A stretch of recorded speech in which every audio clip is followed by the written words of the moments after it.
Well, hello again everybody, and something a bit different today. Today I'm doing a painting tutorial, but rather than concentrating on the super fantastic finish you see from the top painters, what I'm going to be doing is just explaining a bit about how to paint well the battlefield or tabletop standard.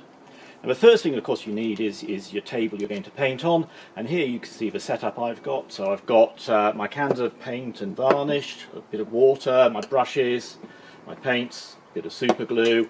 Over here a bits box, and we'll explain a bit more about that later on, and a tray here for when I'm spraying to keep the spray on the models. And of course the whole thing is covered in paper to keep the table clean.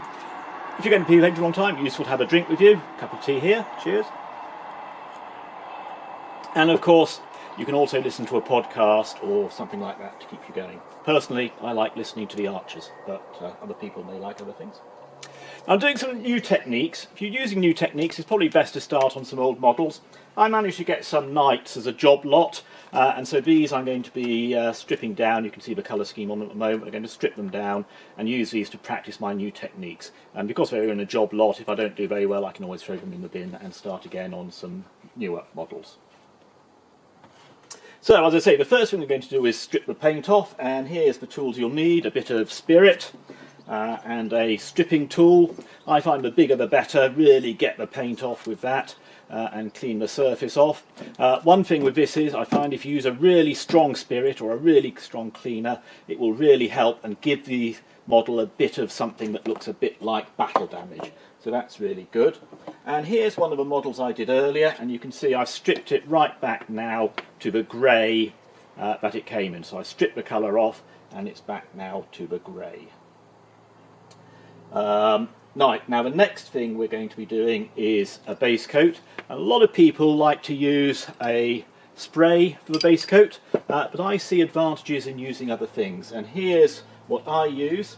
A bit of red, and the red is good as well. Rather than using a standard black or white undercoat, I can do a base coat with the red, and that's really good because my finish colour is going to be heavily red, and so already I'm building up that base colour with that. And the brush I use, here we are, we're going for a base coat.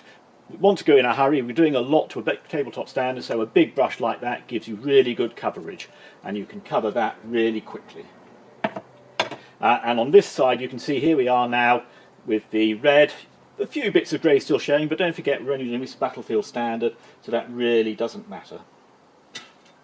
Now judges like to see conversions when they're looking at paint jobs, and what I've done here, this is where the bits box comes in. You can rummage through your bits box, find something else. And the thought I thought on this horse is, I went through my bits box and I found an armoured head.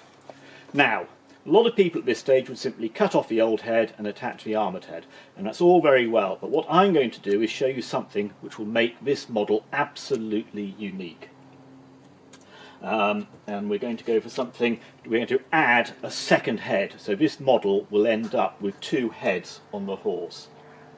Now to get good attachment like this, because we're not attaching over a great area of the model, and that might produce a poor bond, we're going to pin it. I've already put a pin in this head, and the next thing I need to do therefore is to drill a hole in the neck of this horse so that we can then insert the pin on this model into the hole, glue it, and we'll get a good bond. And here's the drill I'm going to use. I need a bit more steady surface rather than this one to do the drilling, so I'll just turn around. I've got a better table just over here to my right, which I'll go and do the drilling on. So just a moment, right, here we go. Come on, oh no,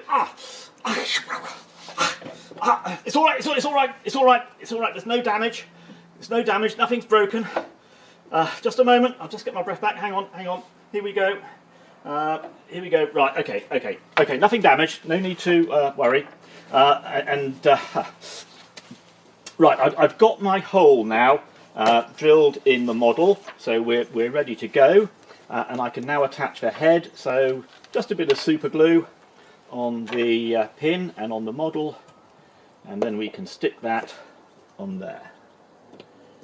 And there you are. I think you're going to see that nobody else at the tournament you go to is likely to have a model quite like that. The judges will like that when we get to the painting competition stage. So that's really good on that.